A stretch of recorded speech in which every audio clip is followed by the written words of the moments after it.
இத்தனை நாள் வாய்மொழிந்த சித்திரமே இப்பொழுது மௌனமேந்தானோ?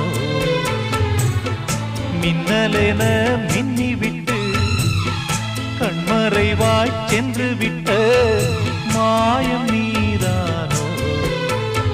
உன்னால் வந்த காதல் உன்னால் தானே வாழும். என்னை நீங்கி போனார் உன்னை சேரும் பாவம். எனக்கொரு அடைக்கலம் வழங்குமோ உன் இதயமே? அன்பேவா அருகிலே என் வாசல் வழியிலே உல்லாச மாளிகை